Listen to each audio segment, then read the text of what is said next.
Welcome to students DLED first year कला शिक्षा art education unit second कला शिक्षण के उद्देश्य एवं विधियाँ। इसमें यूनिट सेकंड में हम फर्स्ट पॉइंट पढ़ेंगे कला शिक्षण कला शिक्षण क्यों कराया जाता है, चाहे वो छोटे लेवल पे हो चाहे वो कॉलेज लेवल पे हो। तो कला शिक्षण इसलिए होता है क्योंकि जो व्यक्ति है या बालक है उसका जो संपूर्ण विकास होता है वो कला के द्वारा होता है और कला के द्वारा ही एक बच्चा अपनी अभिव्यक्ति को दूसरों के सामने प्रस्तुत कर सकता है। इसीलिए कला शिक्षण को कोई एक हाथ की दस्तकारी न मानकर बालक के विकास के रूप में उसे देखना चाहिए। तो बच्चे को अपनी अभिव्यक्ति का विकास या उसका जो अभिव्यक्ति दूसरों के सामने उसे करनी है उसका एक रूप के तौर पर हमें कला शिक्षण करवाना चाहिए। अब कला शिक्षण से रिलेटेड कुछ पॉइंट्स हैं जो हमने आपको यहाँ बता दिए हैं। ये मैंने अभी शॉर्ट में लिखा है, इनके बारे में मैं आपको डिटेल सीक्वेंस वाइज बताती जाऊँगी। तो आप सभी ब्लैक बोर्ड पर अच्छे से ध्यान दें और वीडियो को ध्यान से सुनें। कला शिक्षण ये आज का हमारा टॉपिक है और इस टॉपिक में फर्स्ट जो पॉइंट है हमारा है दैनिक जीवन में कला सौंदर्य। दैनिक जीवन में कला सौंदर्य, तो देखिए दैनिक जीवन में कला सौंदर्य किस तरह काम आता है। दैनिक जीवन में आपने देखा होगा चाहे पुराने समय से लेकर आज का जो अभी का जो युग चल रहा है, जो अपना प्रेजेंट टाइम है, और पुराने समय से तो कितने भी समय निकल जाएं या कितने भी साल निकल जाएं, लेकिन व्यक्ति जो है उसमें एक गुण हमेशा विद्यमान रहता है और वो गुण होता है आकर्षण का। और आकर्षण का जो गुण है वो किसी भी चीज़ को देखकर उसके प्रति आकर्षित होने का, चाहे वो कोई इमारत हो या कोई व्यक्ति हो या कोई भी प्रकृति की कोई अनोखी छटा हो, चाहे जो भी हो, तो उसमें जो भी उसका सुंदरता होती है उसके प्रति व्यक्ति का आकर्षण होना संभव है। और जब व्यक्ति का आकर्षण किसी चीज़ के प्रति होता है तो उसमें धीरे धीरे बदलाव आने लगते हैं और उन बदलावों से व्यक्ति ये सीखता है कि उसमें क्या अच्छा है, उसे कुछ बदलाव करना चाहिए और वो बदलाव किस तरह करना चाहिए, उसे और अच्छा बनना चाहिए या किसी चीज़ को और अच्छा बनाना चाहिए। तो आकर्षण से हमेशा बदलाव आता है और बदलाव अच्छा भी होता है। तो ये जो हमारा दैनिक जीवन में कला के प्रति सौंदर्य है, तो कला का जो सौंदर्य है वो हमारे बदलाव के लिए बहुत ज़रूरी है। अब जैसे कि एक नॉर्मल उदाहरण हम लेते हैं कि हम लोग जैसे अभी हमारे प्रेजेंट टाइम में हैं, अगर हम किसी चीज़ को या किसी व्यक्ति को आइडियल देखते हैं, उसकी कोई एक्टिविटी हमें बहुत अच्छी लगती है या उसका जो पर्सनालिटी है अगर वो हमें बहुत अच्छी लगती है, उसके पर्सनालिटी के प्रति हम आकर्षण महसूस करते हैं, तो हम ये चाहते हैं कि उस व्यक्ति को अपना आइडियल मानकर हम उसके जैसा बनने की कोशिश करते हैं।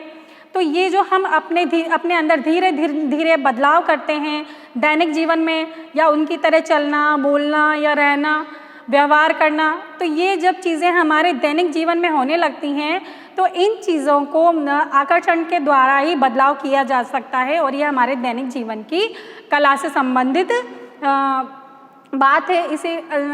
इसे एक और हम उदाहरण के द्वारा समझेंगे। जैसा कि आपने देखा होगा मोहनजोदाड़ो है, मोहनजोदाड़ो की खुदाई में जितनी भी चीज़ें मिली हैं या जितनी भी वहाँ की कोई चीज़ें हैं या सभ्यता है, तो उसकी उन चीज़ों को देखकर या उनकी बनावट को देखकर, उनकी सुंदरता को देखकर हमें ये पता लगता है कि कितना वो जो चीज़ें बनी हुई हैं उसमें कितनी अच्छी कला का प्रदर्शन है। उस समय में कितना अच्छा लोगों ने सोच के अपने दिमाग का इस्तेमाल करके उन चीज़ों को कितनी सुंदरता के साथ बनाया था। तो इस तरह से हमें पता लगता है कि इतने साल पहले भी, इतने युग पहले भी जो सभ्यता थी उसमें उन व्यक्तियों की दैनिक जीवन की जो कला थी वो बहुत ही सुंदर थी। तो इसीलिए यहाँ ये हमारा टॉपिक क्लियर होता है, दैनिक जीवन में कला सौंदर्य। यहाँ मैंने आपको शॉर्ट में लिख रखा है तो आप देख लेना। इसे गुण ये दैनिक जीवन में गुण होता है वो है आकर्षण, और आकर्षण से आप रिलेट कर सकते हैं मोहनजोदाड़ो की खुदाई से मिले हुए जितने भी आपकी कलाकृतियाँ हैं वो। अब नेक्स्ट टॉपिक है नेक्स्ट पॉइंट से सेकंड पॉइंट वो है भारतीय जीवन में कलाबोध। अब भारतीय जीवन में कलाबोध देखो, भारत की जो संस्कृति है वह आप सभी जानते हैं कि बहुत पुरानी है और भारत का जो इतिहास है बहुत गौरवशाली है।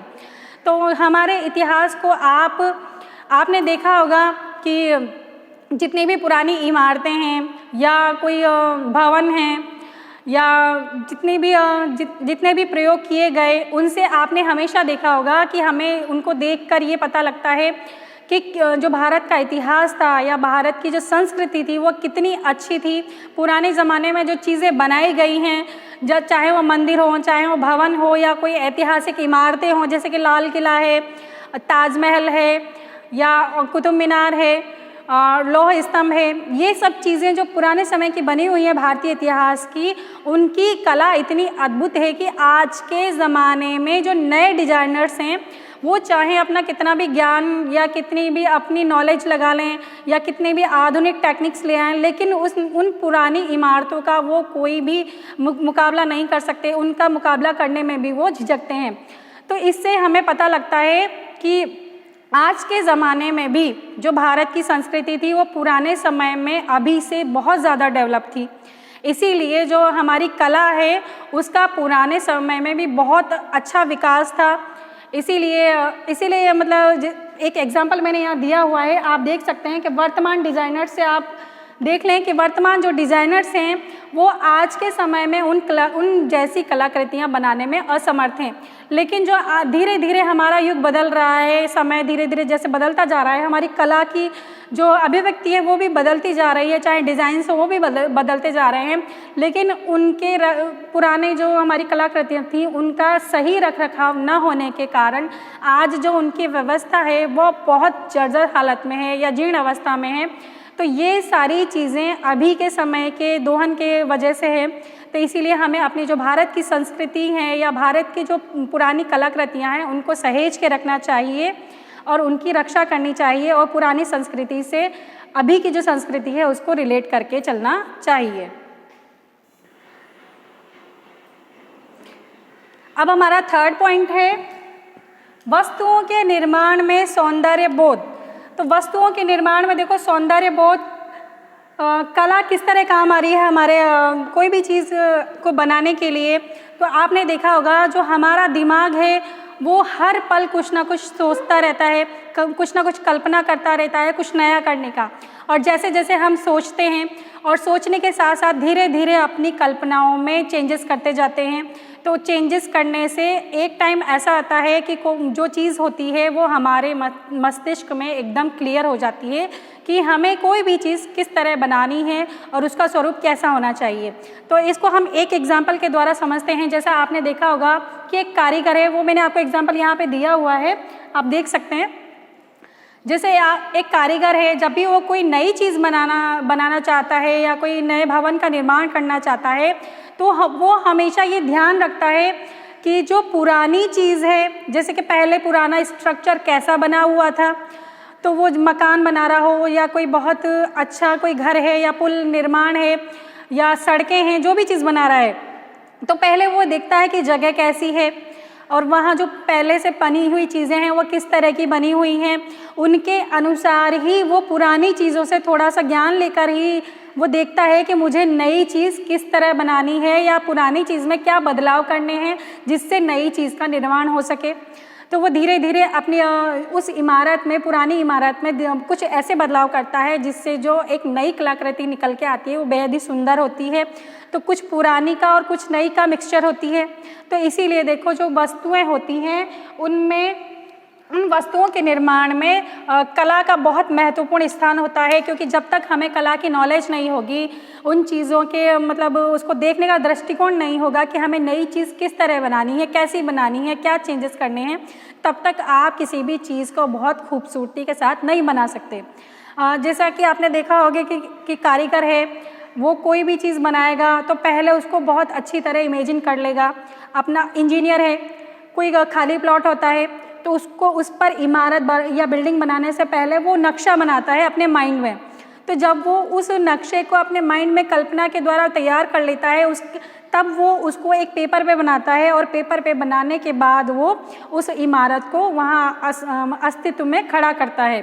तो इससे हमें पता चलता है कि वस्तुओं के निर्माण में भी कला का जो है बहुत एक महत्वपूर्ण स्थान है, और कला का शिक्षण इसीलिए कराया जाता है ताकि बड़े लेवल पे जब बच्चा अपना व्यवसाय चुने तो वो उसके लिए बहुत उपयोगी साबित हो। और छोटे लेवल पे इसलिए बनाया जाता है ताकि बच्चा अपनी भावनाओं को, अगर वो बोल के प्रदर्शित नहीं कर सकता है तो चित्रों के माध्यम से भी वो अपनी भावनाओं को या विचारों को अपने टीचर तक या घर वालों तक, दोस्तों तक, या जो दूसरे हैं व्यक्ति हैं उनको वो बता सके।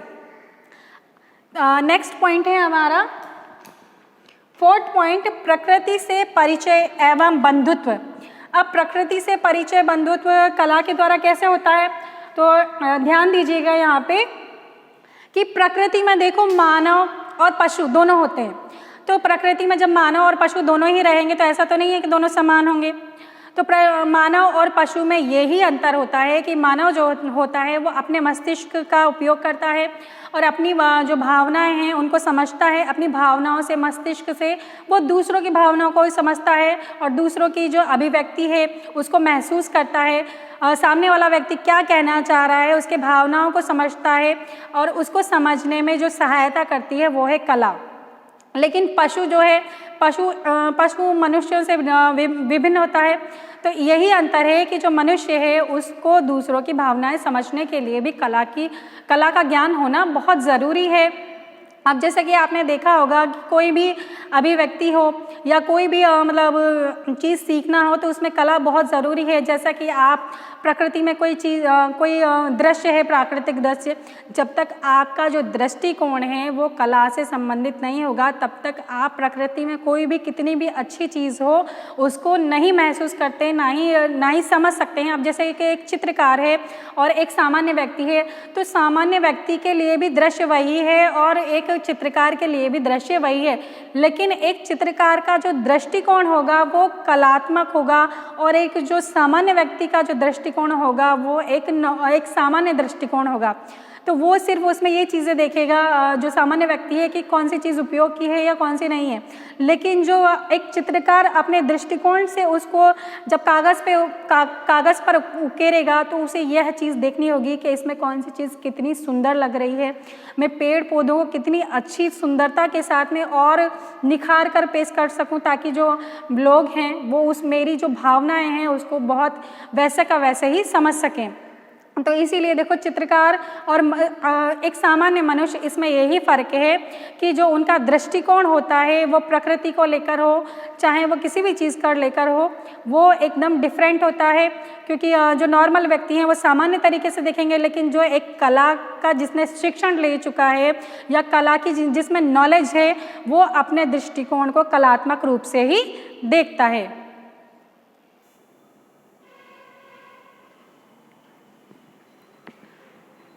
फिफ्थ पॉइंट है हमारा नेक्स्ट पॉइंट, सचेतना।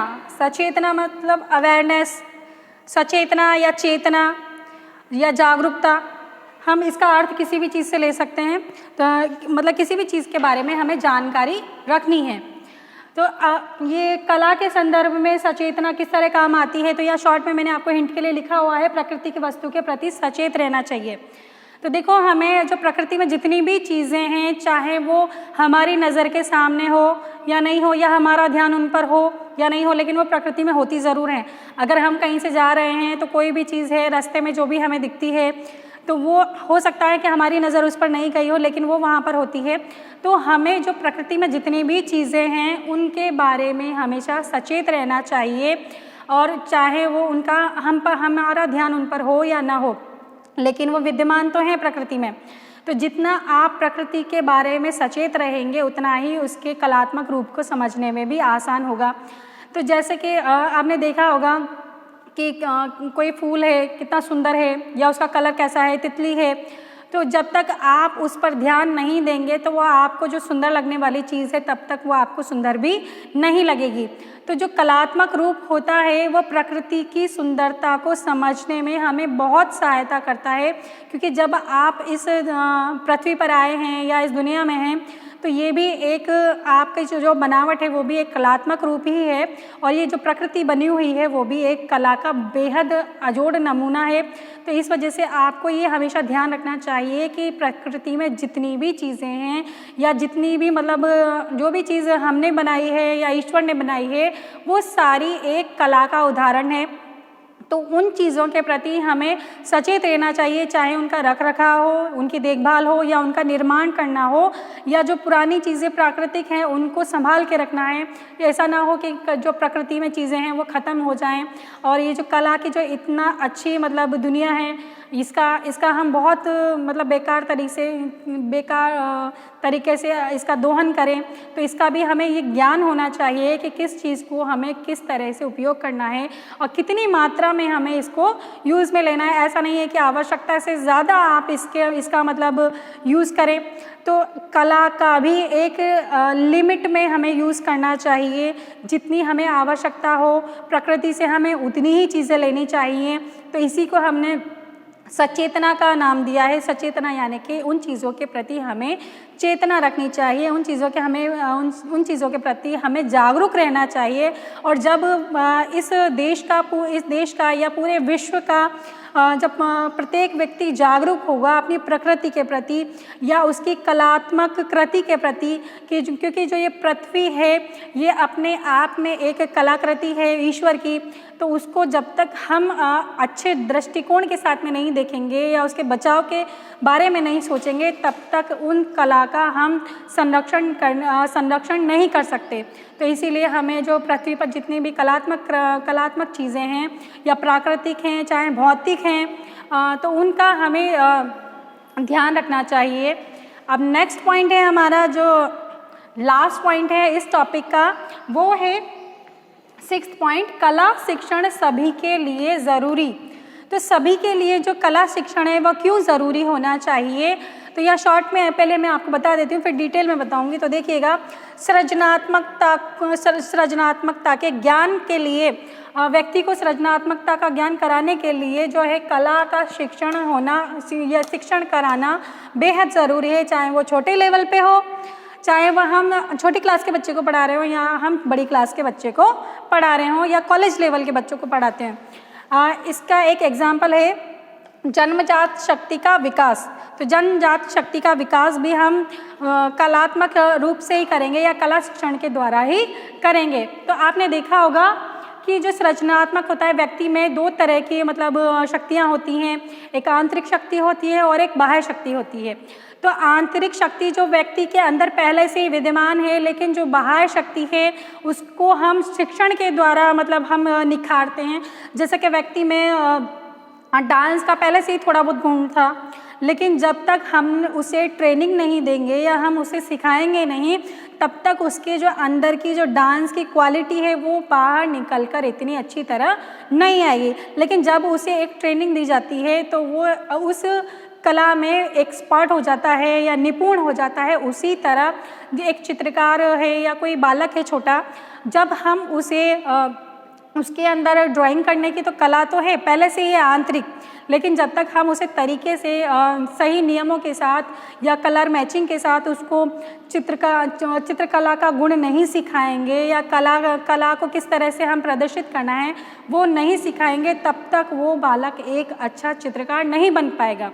तो इसी तरह देखो, जो जन्मजात शक्तियाँ होती हैं वो भी दो होती हैं, एक तो आनुवांशिक होती है और एक बाह्य होती है।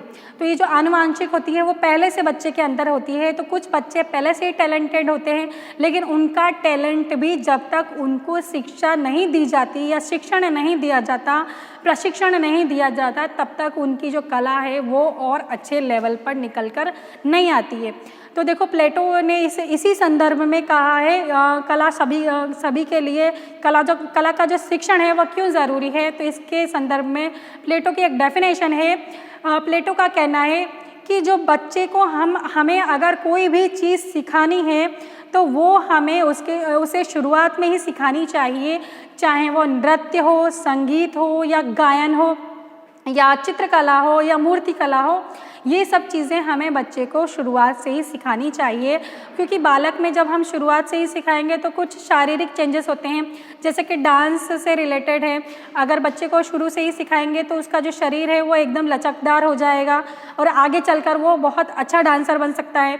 और जैसे सिंगर है, अगर उस बच्चे को हम छोटे स्तर से ही या छोटी अवस्था से ही अगर उसे हम गाने की जो कला है या कुछ नियम हैं या ट्रिक्स हैं, अगर उसे शुरू से ही बताई जाएंगी तो जो उसका गला है वो एक आगे चलकर एक अच्छे लेवल पर, मतलब वो एक अच्छा गायक बन सकता है। जो मूर्ति कला है और एक स्थापत्य कला है वो हमें बाल्यावस्था से सिखानी चाहिए, ताकि बच्चा अपने जो विचार हैं वो पहले छोटे लेवल से शुरू करेगा। अगर वो वहीं से उन्हें व्यक्त करना सीख जाएगा तो आगे चलकर वो एक अच्छे दृष्टिकोण से अपनी भावनाओं को या विचारों को या अपनी कला को एक बड़े लेवल पर काफ़ी अच्छे स्तर से वो प्रस्तुत कर सकता है। तो आज का जो हमारा ये टॉपिक था, कला शिक्षण के उद्देश्य एवं विधियाँ, इसका ये फर्स्ट पॉइंट था, कला शिक्षण क्यों, और कला शिक्षण के ये 6 पॉइंट थे, ये कंप्लीट हो चुके हैं। और आप लोग अब इसका एक स्क्रीनशॉट ले लेना ताकि आपके नोट्स बनाने में के काम आएगा। टाइम टू टाइम आप इसको नोट करते रहना, और जो मैंने आपको डिटेल बताई है वो भी इनके साथ में लिखना है। ऐसा नहीं कि आप सुन के रह जाएं, तो आप इसकी डिटेल्स भी नोट करें और नोट्स तैयार कर लें।